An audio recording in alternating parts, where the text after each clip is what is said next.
num só feixe de luz, em prece, para que a gente tenha uma boa noite de evangelho. Então, vamos lá, todos juntos, então, a nossa oração. Querido Jesus, queridos amigos espirituais, estamos juntos nesse domingo para unir os nossos corações, os nossos pensamentos em torno da sua mensagem. Ser com cada um de nós que está ligado a essa reunião, com os amigos que não puderam estar, com todos os nossos familiares, e que possamos estar com a nossa percepção espiritual ampliada, com o nosso pensamento aberto, as novas ideias, que são tão antigas, pois são trazidas pelo Cristo há 2000 anos, mas que essas possam cair no nosso pensamento e nos trazer novas reflexões. Ser conosco, que assim seja, graças a Deus. Olá, boa noite a todos, quem entrou aí durante a prece, né? Hoje a gente vai fazer a leitura, né? A gente está no capítulo 11, Amar o Próximo como a Si Mesmo. E hoje a gente tem uma mensagem cujo nome é A Fé e a Caridade, de um espírito protetor, uma mensagem trazida em Cracóvia, 1861. É uma mensagem bem bonita, né, que vem trazer um pouco do contraponto do que ontem o Saulo trouxe para nós, da questão do egoísmo, e hoje a gente vem trazer uma resposta, né, de como a gente se fortalece em outros sentimentos que vão nos ajudar a nos fortalecer frente a essa dificuldade, a esses sentimentos tão difíceis que a gente ainda carrega conosco, né. Então, vou fazer a leitura do texto completo e depois a gente volta falando um pouco de cada trecho. Eu vos disse recentemente, meus queridos filhos, que a caridade sem a fé não seria suficiente para manter entre os homens uma ordem social capaz de fazê-los felizes. Devia ter dito que a caridade é impossível sem a fé. Podereis encontrar, é verdade, impulsos generosos entre pessoas sem religião, mas essa caridade austera, que só pode ser exercida pela abnegação, pelo sacrifício constante de todo interesse egoísta, nada a não ser a fé poderá inspirá-lo, porque nada além dela nos faz carregar com coragem e perseverança a cruz dessa vida. Sim, meus filhos, é inútil querer o homem, ávido de prazeres, iludir-se quanto ao seu destino terreno, pretendendo que lhe seja permitido ocupar-se apenas da sua felicidade. Certo que Deus nos criou para sermos felizes na eternidade, mas a vida terrena deve servir unicamente para o nosso aperfeiçoamento moral, o qual se conquista mais facilmente com a ajuda do corpo e do mundo material. Sem contar as vicissitudes comuns da vida, a diversidade de vossos gostos, das vossas tendências, das vossas necessidades, são também meio de vos aperfeiçoardes, exercitando-vos na caridade. Porque somente à custa de concessões e de sacrifícios mútuos é que podereis manter a harmonia entre elementos tão diversos.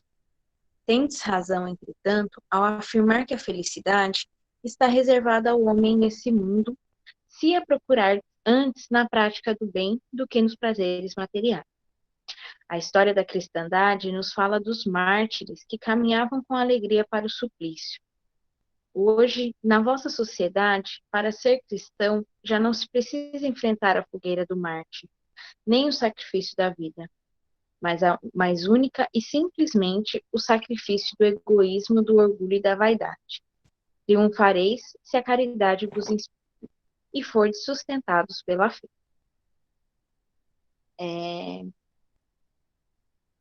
Eu estou de olho aqui no computador, porque da outra vez deu um probleminha na transmissão e eu não vi. Então, hoje já estou mais atenta aí, caso aconteça alguma coisa.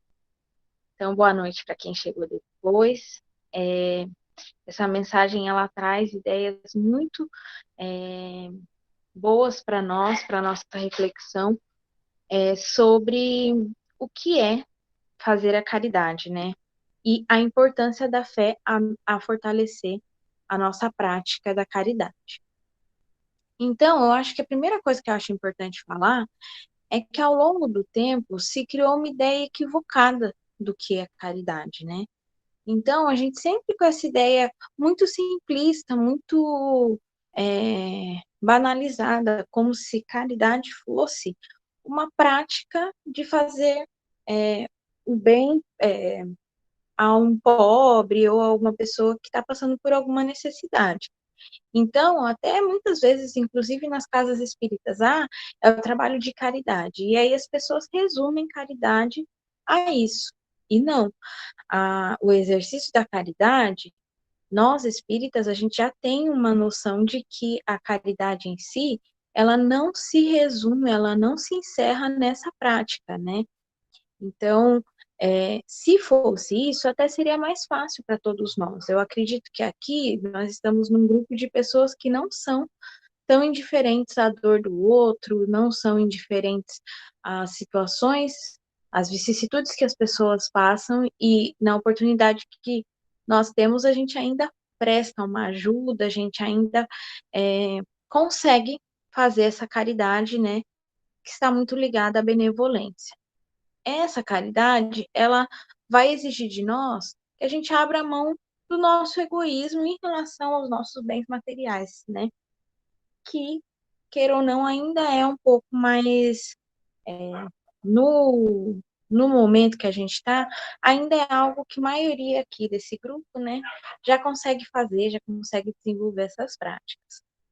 Agora, nós espíritas, a gente sabe que a caridade não se encerra aí, né?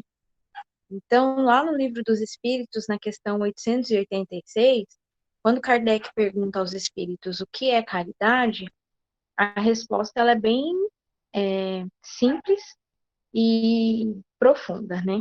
Então, fala que a caridade é benevolência para com todos, indulgência para com as imperfeições e o perdão das ofensas. Então, essa caridade que a gente falou, que são as práticas do bem que a gente desenvolve, entra na prática da benevolência. E ela é capaz de nos fortalecer no bem, sim. E ela é muito importante porque ela faz com que a gente saia desse casulo, desse movimento de ficar em si mesmado e vá em direção à dor e à necessidade do outro. Então, essa prática, essa vertente da caridade, ela tem uma força, uma potência muito grande. E no seu outro oposto, a gente vê práticas de egoísmo, de pessoas que a gente sabe que não são indiferentes à dor do outro ou à necessidade do outro. Então, são dois extremos. Quem consegue exercer as práticas de benevolência para com o próximo e práticas de total egoísmo, de total indiferença à dor do outro.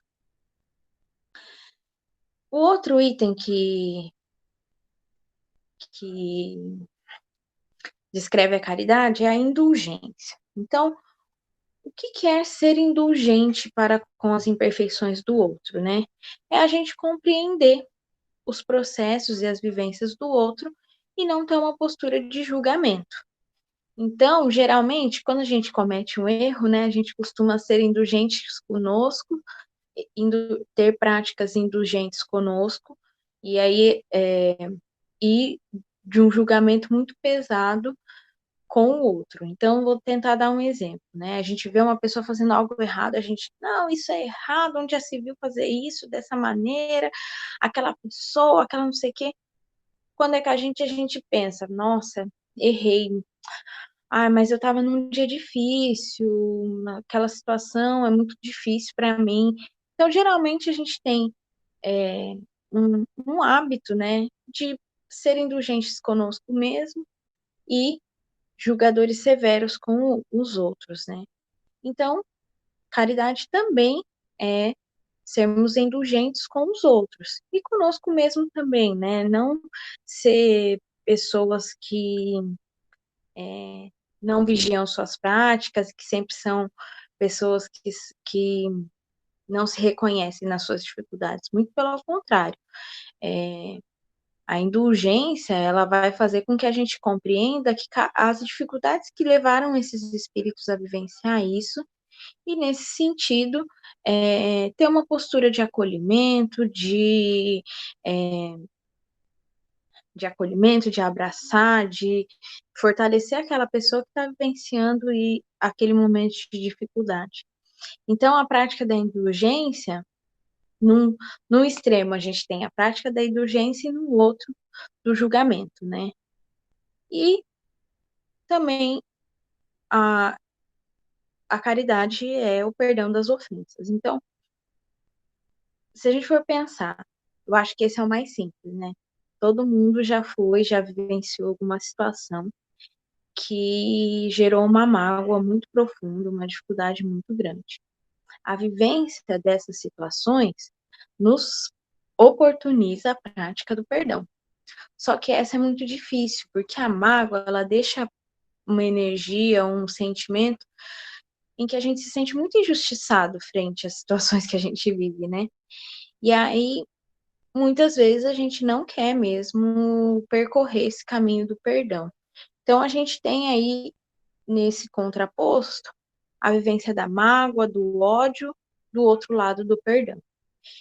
Então, se a caridade se resumisse na prática do bem, na prática do trabalho ao próximo, né, de uma ação que às vezes tem mais uma característica social do que uma característica caritativa em si, é, ela seria mais fácil de todos nós praticarmos. Mas não, né? Eu acho que quando a gente amplia esse conceito e vê que também a caridade ela é principalmente uma prática que vai se concretizar na nossa relação cotidiana com o próximo, com quem está próximo de nós, da nossa família, dos nossos amigos, né? A gente vê que é um pouco mais difícil, porque a gente tem práticas de muito julgamento, de muita mágoa, de muito rancor, e esse é o caminho da caridade que a gente precisa percorrer e tentar fortalecer. Então, eu acho que a primeira coisa que a gente tem que pensar quando fala de caridade é ampliar esse conceito, né? Porque a gente consegue pensar um pouco melhor no que diz essa mensagem. Aí ela vai dizer, né? O espírito protetor vai dizer aqui que que é possível até a gente ter uma prática de caridade, mas sem a fé verdadeira, ela não vai se sustentar. Então ela fala, ó, essa caridade austera, ela só pode ser exercida pela abnegação e pelo sacrifício constante de todo interesse egoísta. Então, a fé, ela vai nos fortalecer para que a gente consiga desenvolver essas práticas e principalmente romper com esse interesse egoísta que a gente ainda tem muito em nós. Nada a não ser a fé poderá inspirá-la, porque nada além dela nos faz carregar com coragem e perseverança a cruz dessa vida, né? Então, eu quis colocar um pouco desses sentimentos difíceis, né, que contrapõem a caridade, que contrapõem a prática da caridade, porque se a gente for pensar que os sentimentos são energias que nos movimentam, energias que nos sustentam e que também nos pesam, né, e nos atravancam o progresso, então, eles têm uma força em nós. E aí eu fiquei refletindo, né? Quando a gente vive, eu acho que a situação, cada um aqui pode pensar uma situação que eu tenho certeza que todo mundo tem uma situação em que a gente ainda não consegue perdoar algo ou alguém por alguma coisa que a gente tenha passado, né? todas as vezes que a gente entra em contato com esse sentimento, aciona dentro de nós uma tristeza, algo muito difícil. Essa energia, ela são energias capazes de, muitas vezes, nos estagnar, nos estacionar no nosso progresso moral. Então, onde a gente consegue força para romper ou para, de alguma maneira, aliviar o peso desses sentimentos, dessas dificuldades que a gente ainda tem? É só na fé, né? Então, ele fala aqui, ó, porque nada além dela, no caso a fé, nos faz carregar com coragem e perseverança a cruz dessa vida. Então, todos nós temos nossas cruzes, né? E precisamos ter algo que nos fortaleça. Então, a fé, ela vai ser capaz de nos fortalecer e conseguir, de alguma maneira, dinamizar esses sentimentos difíceis que a gente carrega para que a gente consiga movimentá-los, consiga, de alguma maneira, renová-los, né? Então, que eu coloquei aqui, que muitas vezes essas situações, elas nos deixam fracos e impotentes, que a gente se vê incapaz de sair de determinadas coisas, né? E aí a gente assume muitas vezes uma prece de uma postura de que até às vezes de um vitimismo conosco mesmo, né? Desculpa, Senhor, mas eu não consigo perdoar. Desculpa, Senhor, mas né, na prática não indulgente. Desculpa, Senhor, mas tal pessoa é desse jeito. Desculpa, Senhor, mas eu não tenho como fazer o bem porque eu não tenho condições materiais para isso. Então a gente vai criando desculpas, né? E às vezes a gente usa isso até nas nossas preces para justificar uma postura não caridosa. E não, a gente tem que romper com esse ciclo que a gente tem, com esse ciclo não, com esse vício que a gente tem, e a gente vai fazer isso através de um movimento de sustentar a nossa fé. Então, como que a gente pode sustentar a nossa fé, né? Quem sustenta, a gente só é capaz de sustentar a nossa fé quando a gente entra em contato com a força superior, que é Deus, que vai nos fortalecer e fortalecer esse vórtice energético que tem em cada um de nós. Então, se a gente não tem um movimento de ascender, de acessar uma esfera superior que nos ajude a fortalecer essa fé nas coisas das quais a gente acredita, a gente não. A gente fica batendo cabeça, como se estivesse cego, sem conseguir enxergar, né? Então, a, todas as vezes que a gente vivencia situações que demandariam de nós uma postura caritativa e a gente não consegue ser caridoso, é porque a gente não tem se fortalecido na nossa fé. Esses tempos, uma amiga minha com uma situação muito difícil falou assim: eu sei que eu tenho que perdoar, porque eu já vi no Evangelho isso. Mas, por outro lado, eu ainda tô balançada. Mas eu já li isso no Evangelho. E aí eu fiquei refletindo quando ela falou isso, que a gente já tem sim, o Evangelho já tem mexido conosco. A nossa fé vem sendo cada vez mais fortalecida com esse contato que a gente tem com o Evangelho, com os nossos estudos. E nesse momento só foi possível refazer esse tipo de reflexão no movimento de tentar ser caridoso ou de se fortalecer no movimento de um dia conseguir exercitar o perdão nessa situação, porque a fé vem sendo fortalecida pelo contato com o Evangelho, pelos estudos e pelas preces e por todo esse movimento que a gente tem em torno da nossa fé, né? Então, eu acho que a gente vive muito a vivência que a gente tem de contato com as verdades através dos nosso estudo religioso, também é um movimento de fortalecimento da nossa fé. porque sozinhos a gente nunca conseguiria. A gente não consegue. São poucos os espíritos que, sem esse contato com a religião, a própria mensagem diz isso, conseguem fortalecer a sua fé, né? E aí, aqui eu coloquei uma coisa que eu acho interessante, que ele vai falar que o único objetivo do espírito é o progresso.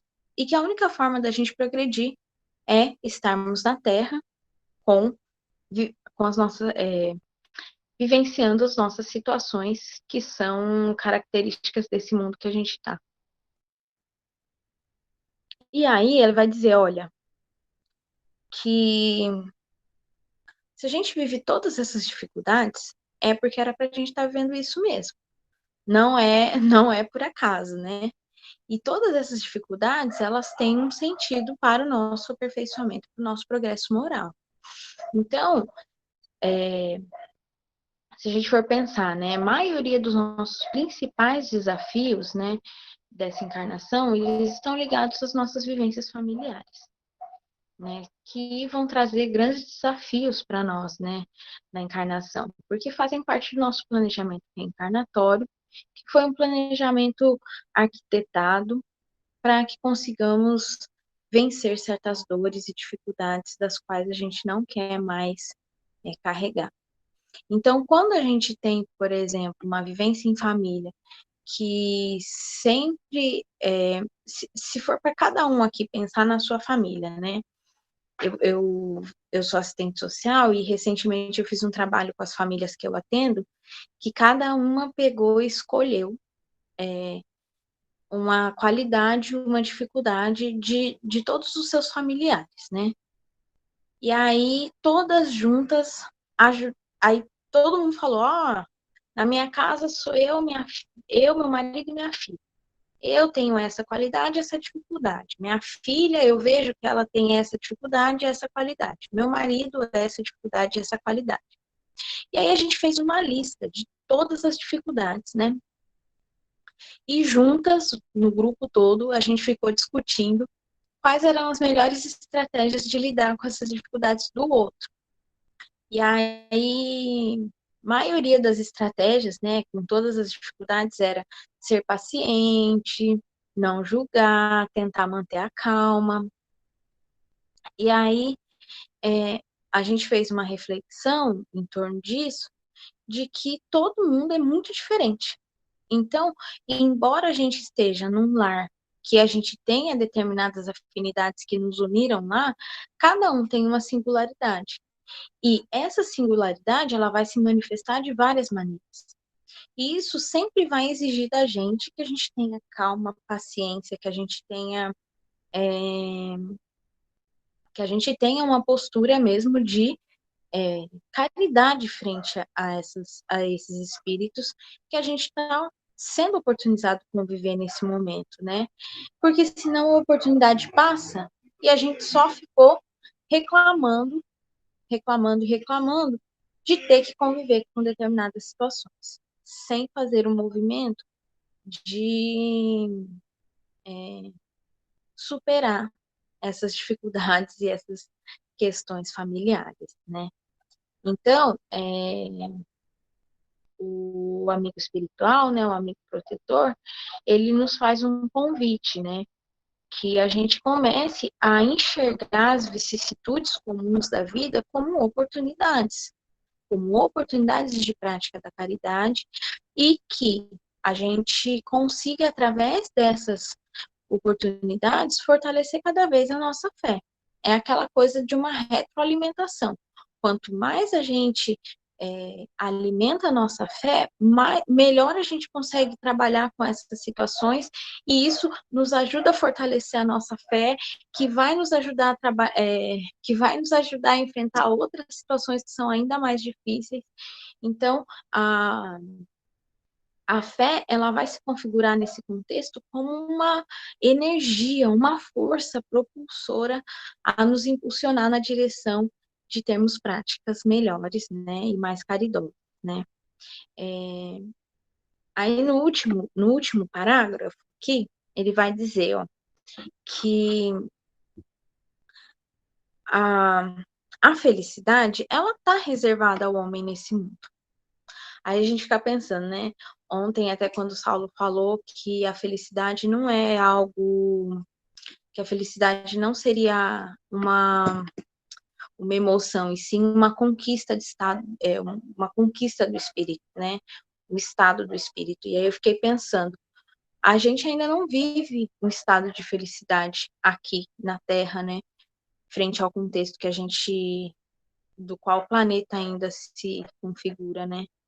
Mas, quando ele fala isso, eu fiquei refletindo muito nessa frase, que ele fala, ó, a felicidade está reservada ao homem nesse mundo, mas se a gente buscar encontrá-la na prática do bem.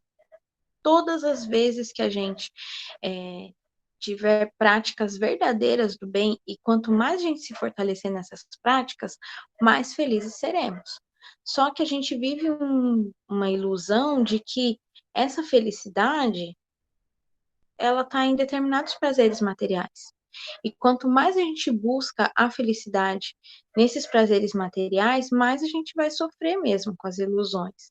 Cada desilusão vai ser um sofrimento diferente, porque a gente projetou nossa felicidade num espaço que nunca a gente teria esse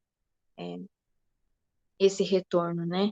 Então, ele é bem claro em dizer, olha, é possível ser feliz nesse mundo. Mas se a gente buscar a felicidade em outras práticas, não nas práticas do bem, e não nas ilusões da matéria, né? E aí, por último, ele vai dizer assim, ó, triunfareis se a caridade vos inspirar e fordes sustentados pela fé, né? Eu acho que todo mundo aqui, se for parar para pensar, nós somos espíritos buscando um aperfeiçoamento moral, buscando ser pessoas melhores, né? Então, ninguém quer viver no erro ou vivenciar sempre as mesmas dificuldades. Todo mundo tem interesse e a busca verdadeira por triunfar, né? Por triunfar como espírito, não ser um vencedor do ponto de vista material, mas de triunfar mesmo do ponto de vista espiritual. E aí o espírito é bem didático em dizer: é possível vencer? Sim. Se a caridade vos inspirar, se todas as nossas ações a gente balizar com com a caridade, né? E se for sustentados pela sua fé. Era isso que eu tinha separado para falar para vocês hoje. Vou abrir aqui os comentários, ver se alguém colocou alguma coisa. E abro aí para vocês. Quem quiser contribuir, quem quiser colocar alguma coisa para nós, né? Tio Tense já começou, colocou. Nos tempos atuais, a fé é imprescindível para irmos adiante, para aceitarmos as limitações, para enfrentarmos o medo da morte e também para sermos caridosos com todos, pois estamos vendo que a falta de equilíbrio está imperando. As pessoas estão demonstrando atitudes estranhas, inclusive nós. Eu acho que a gente está vivendo aí um teste, né? Um, um momento muito delicado do planeta Terra, né? Que nos está demandando uma postura diferenciada. Eu acho que nesses momentos que a gente tem visto tanta maldade imperando, tanta dificuldade, que determinadas coisas têm se escancarado de uma maneira tão abrupta, né? Principalmente no que se refere à desvalorização mesmo da vida, né? Da banalização da vida, nesse momento em que a gente tem tido esses desencarnes coletivos que têm mexido tanto conosco, a gente questiona a nossa fé, a gente fala, né, muitas vezes, meu Deus, mas por que isso está acontecendo? Por que Deus está permitindo que isso aconteça, né? E todas as vezes que a gente faz um questionamento dessa natureza, é porque a gente está com a nossa fé abalada, porque a gente não está acreditando que tudo isso faz parte de um desígnio maior, muito maior do que a nossa compreensão é capaz de captar, né? Então, se a gente for parar para pensar, nesses momentos, a gente vem e traz à tona sentimentos que estavam ainda, sentimentos ainda desorganizados, a gente traz sentimentos de dificuldade. Eu acho que viver o isolamento faz mesmo com que a gente ponha para fora, externalize coisas que muitas vezes a gente não consegue identificar ou externalizar, porque a gente está no dia a dia, na correria e tal, e não consegue observar isso. E muitas vezes o tio falou, as pessoas estão demonstrando atitudes estranhas, inclusive nós, né? Talvez, tio, a gente tenha demonstrado, a gente tenha sempre atitudes estranhas, mas agora a gente está tendo tempo de observar as nossas atitudes melhor, né? De nos vigiar. E eu acho que a intensificação das dificuldades também gera uma oportunidade de intensificação de aprendizados, né? Que a gente consiga ter esse olhar espiritual sobre esse momento que a gente está vivendo, porque talvez daqui a um tempo os espíritos tragam com clareza qual a real necessidade da gente viver isso, né? E a gente consiga fazer uma leitura mais ampliada do contexto espiritual de tudo isso. Eu acho que, por enquanto, o que nos é pedido é uma postura coerente frente às verdades que a gente aprendeu, né? Aí o tio Tense continua. O espírito protetor diz da necessidade de fazermos concessões para que os relacionamentos deem bons frutos. E para isso precisamos muito de caridade sustentada na fé. Eu acho que essa é a parte, também é uma parte bem difícil, né, tio? Quando a gente pensa em concessão, da necessidade de fazer concessões, né? A gente ainda é muito orgulhoso, a gente ainda quer que tudo seja feito da nossa maneira. E nesse momento em que a gente tem intensificado os nossos relacionamentos, né, com a convivência, uma convivência mais intensa, né, a gente precisa ainda mais exercitar essas práticas, né, de ceder, tem uma mensagem no Evangelho que é muito bonita, que vai falar da caridade material e que vai dizer exatamente isso, né, você conseguir calar quando uma palavra de zombaria dirigida a você, de você conseguir ter paciência quando alguma coisa mais tola é dita. Então, são pequenos exercícios que se a gente conseguir se fortalecer neles no dia a dia, né, a gente vai conseguindo nos fortalecer na prática da caridade. Aí a Yara está dizendo aqui, que estamos vivendo, penso ser retorno dos nossos próprios atos passados e também do presente. Acho que Deus não tem nada a ver com isso no meu entendimento. O homem é que está colhendo e o que vem plantando. Com certeza, Yara, a gente está vivendo aí um momento que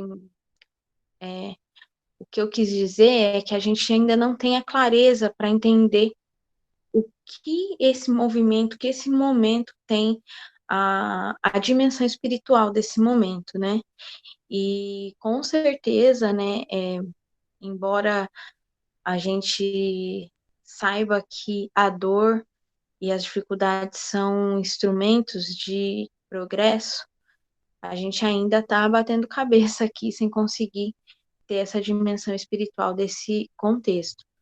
Mas a primeira coisa eu acho que é isso, a gente está colhendo frutos das nossas escolhas como humanidade, né? E isso ainda vai acarretar muitas dores para nós. Então, que a gente consiga estar sempre fortalecido na nossa fé, sempre buscando os ensinamentos do Mestre, buscando nos alimentar. A fé, ela precisa ser alimentada, sempre alimentada. Então, não tem como a gente estar o tempo inteiro ouvindo coisas difíceis, falando coisas difíceis, pensando coisas difíceis, se alimentando de estímulos pesados, e aí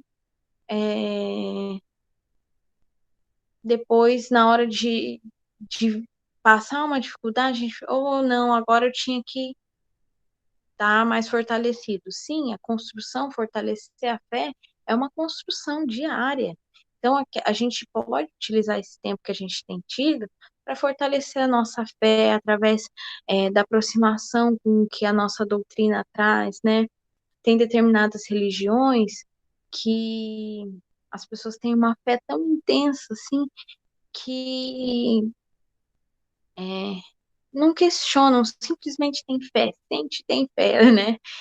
E às vezes a gente ainda precisa se fortalecer nisso, né? De ter essa fé mais consolidada em nós. E a gente vai conseguir fazer isso a partir do momento que a gente nos fortalecer nesse movimento, né? Aqui no texto fala um pouco sobre a história de muitos cristãos, né? Que na época em que o Cristo veio à Terra, era muito difícil ser cristão. A maioria dos cristãos tiveram que viver grandes sacrifícios, foram mortos por uma verdade que seria a verdade libertadora, né? A nossa verdade espiritual, né? E hoje, para ser cristão, a gente não precisa viver esses grandes sacrifícios, né? A gente não precisa abrir mão da nossa vida e da nossa liberdade, mas ele vai falar, ó, você vai precisar sacrificar o seu egoísmo, o seu orgulho e sua vaidade. Então, que a gente consiga fazer esse movimento de sacrificar nosso orgulho, nossa vaidade, né? Eu falei dos cristãos porque eles viviam situações muito difíceis e eles iam plenos, né? Muitos deles, desses mártires, eles iam com alegria para o suplício, né? Porque eles tinham fé, né? O próprio Cristo, ele foi crucificado e em momento nenhum ele titubeou, porque ele tinha uma fé,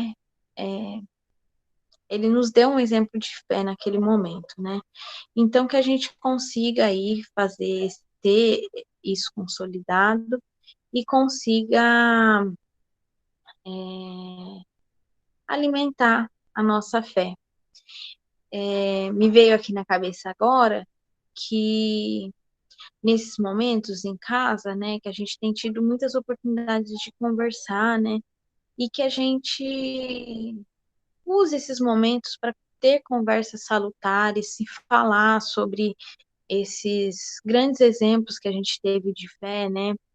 Tem os livros do Emmanuel, né, que Paulo Estevão, há 2000 anos, que trazem histórias da literatura cristã com grandes exemplos de fé, de, de vivências mesmo, que podem nos fortalecer.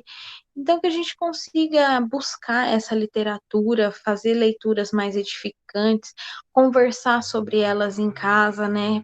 Para que a gente consiga trazer esse, esse tipo de vibração para os nossos lares, para as nossas conversas, para a nossa convivência, para se fortalecer mesmo nesse momento de muita dificuldade. Aí tia Eliana coloca: esse momento pede para todos nós fé, coragem, esperança e aceitação. Essa parte tá difícil, né, tia? Todo mundo sem aceitar muito, sem conseguir atender as regras de que tem que ficar em casa, de que tem que se isolar. E nesse momento a gente tem mesmo que viver um momento de resignação e aceitação. Então eu encerro o evangelho por aqui. Agradeço a atenção de todos, né? E abro ver se alguém quer falar alguma coisa. Maria, eu quero. Pode Eu falar. queria, eu queria comentar um pouco o que a Yara trouxe, porque eu acho importante, né? Eu acho importante isso que ela fala, é o retorno dos nossos atos passados, do presente, que é assim, a lei de causa e efeito funciona dessa forma, mas Deus tem tudo a ver com isso. Por que que Deus tem tudo a ver com isso?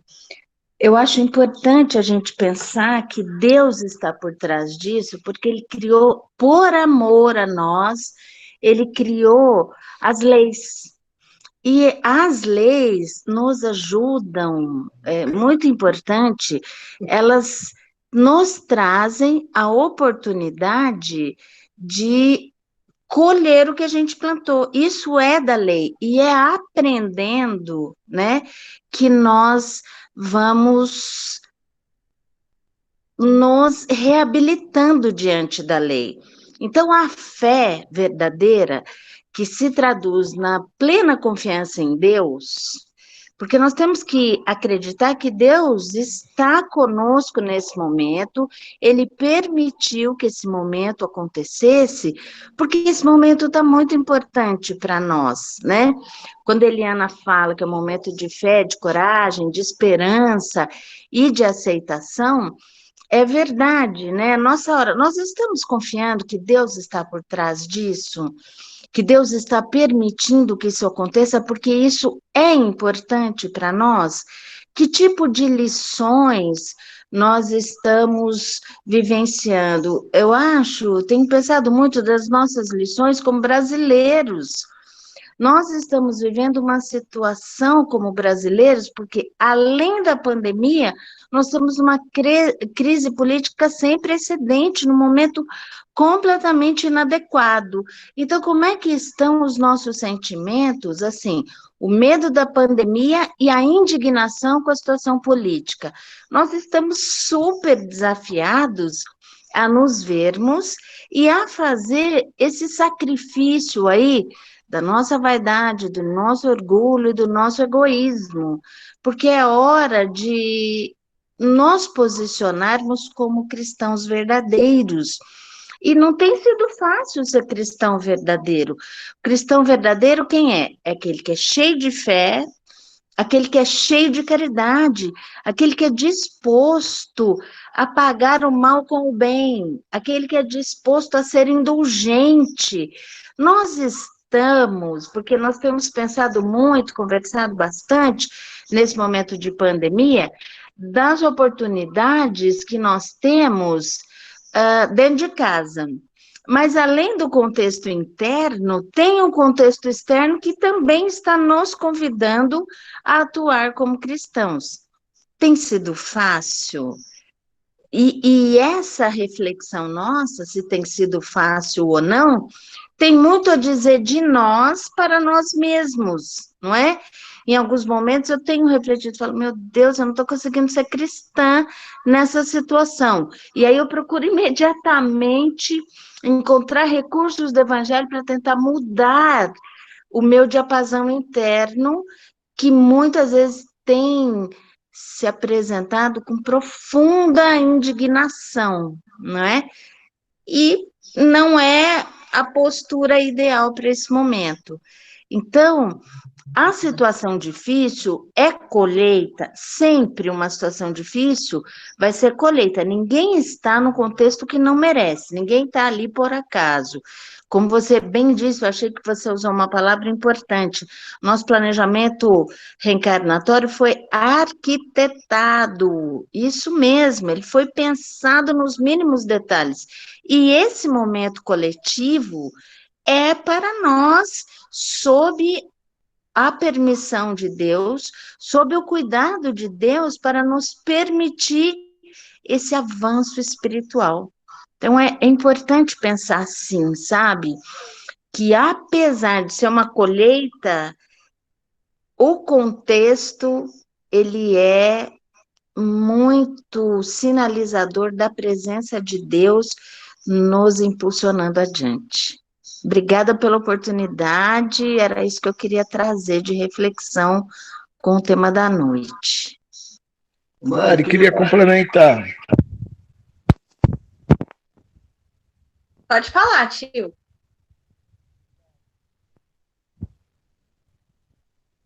Pessoal, eu fico pensando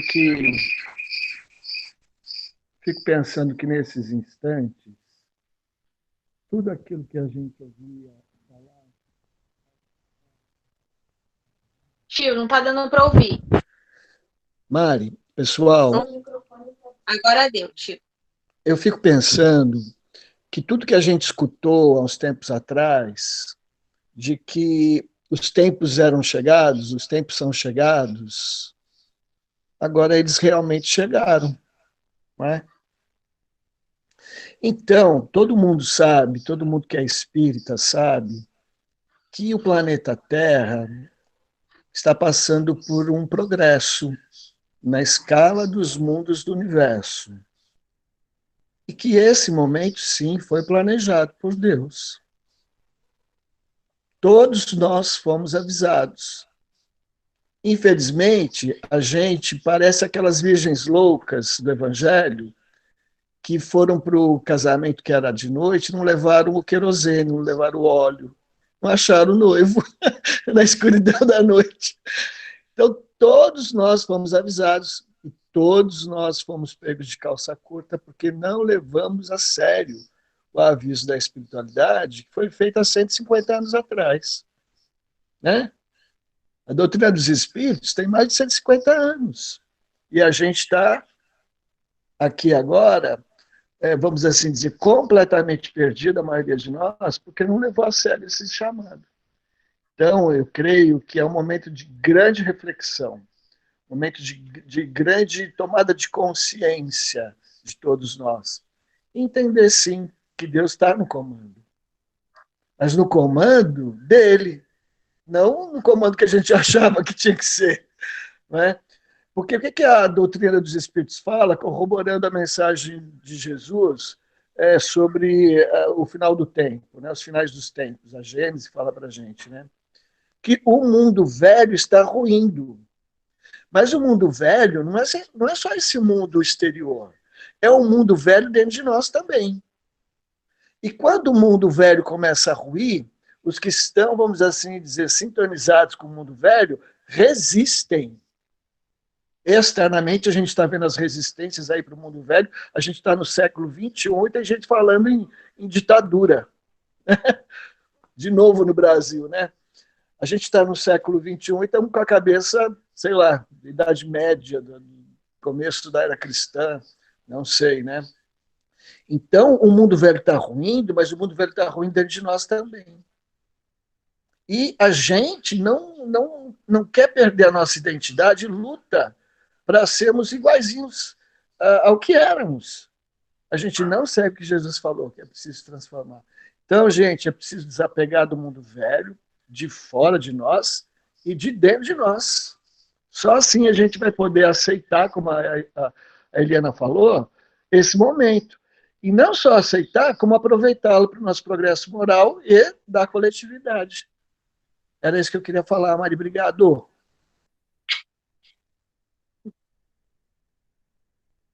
Obrigada, eu que agradeço, tio, tia, a Yara, tia Eliana, pelas contribuições, porque é sempre mais rico quando a gente constrói, né, as nossas reflexões em conjunto. Então, agora eu queria convidar todos, né, para que a gente consiga sintonizar, tentar alcançar uma sintonia com os amigos espirituais que acompanham esse momento, né, e, e refletir, né, sobre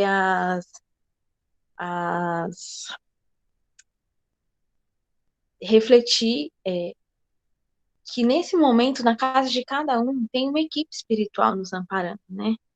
E que tem trabalhado muito para que a gente consiga, como a tia falou, né? Como o tio Tense acabou de falar, que está ali preparada para nos amparar, para que a gente consiga aproveitar esse momento aí tão difícil que a gente está passando. Então, que a gente consiga se conectar com essa equipe, para que juntos a gente consiga absorver as energias do passe coletivo que a gente vai tomar e fazer uma prece de agradecimento, né? Então, que nesse momento a gente se faça um movimento de conexão, que cada um pense no seu espírito protetor, cada um pense nos espíritos ligados ao trabalho do Evangelho, nos nossos familiares e amigos que partiram, que hoje trabalham no plano espiritual, que eles possam vir em direção a todos nós, nos cobrir de energias salutares, de energias de esperança e fé, para vivenciar esse momento tão delicado do planeta. Ser conosco, que todas as energias difíceis sedimentadas em nós, nas nossas casas, nas paredes dos nossos lares, possam ser limpas, para que a gente comece uma semana bastante renovados. E que essas energias possam fluidificar as águas, para que a gente tenha aí um momento de renovação energética. Nesse momento, possamos unir os nossos pensamentos em vibrações pelo nosso planeta Terra, por todos os chefes de nações, por todas as decisões a serem tomadas nesse momento, por todos os espíritos ligados à Terra, encarnados e desencarnados, pelos espíritos que desencarnam agora, que eles possam ser acolhidos no mundo espiritual e que passem o processo de transição da melhor maneira possível. Vibremos por todas as pessoas que encontram-se em asilos, em abrigos, que se encontram nas ruas, que se encontram doentes, especialmente as pessoas que hoje trabalham na linha de frente no combate a esse vírus e a essa doença tão devastadora. Vibremos por todas as casas que trabalham no bem, por todas as instituições religiosas. Vibremos pelo nosso Lar Valmeca, pelo Lar Valmeca no Jardim Paulistano, e aproveitemos para vibrar por aquelas famílias e por todas as famílias que de alguma maneira passam necessidades materiais que se intensificaram nesse momento. Vibremos por nossos lares, por nossos familiares, por todos os nossos amigos e também por quem ainda temos dificuldades e dissensões. Por fim, vibremos por nós mesmos, para que as energias benéficas do mais alto possam nos fortalecer hoje e sempre. Jesus, queridos amigos espirituais, estamos gratos pela oportunidade de juntos podemos fortalecer nossa fé e nosso vínculo em torno da sua palavra. Que o amigo protetor receba de nós, que o amigo protetor que trouxe essa mensagem possa receber de nós vibrações de gratidão, que ele possa cada vez mais nos amparar na compreensão da necessidade, da caridade e da fé. Que possamos fazer de nossos lares locos do bem e do amor, a emanar vibrações positivas de fé e esperança para esse momento, a sustentar-nos e sustentar a vizinhança ao nosso redor, e que possamos, Senhor, cada vez mais nos resignar aos seus desígnios. Ser conosco, abençoa a nossa semana e nos ampara hoje e sempre. Que assim seja, graças a Deus. Graças a Deus, muito obrigada a todos os amigos que estiveram conosco. Amanhã temos o Evangelho novamente. E gostaria de mais uma vez agradecer a oportunidade de estar nesse trabalho, agradecer ao grupo do Evangelho que vem me permitindo estar aqui e nessa oportunidade tão importante de reflexão e de trabalho mesmo. Um beijo a todos. Beijo, Maria. Obrigado pelo Evangelho, viu? Boa semana, querida. Tchau. Para vocês também. Tchau, tchau.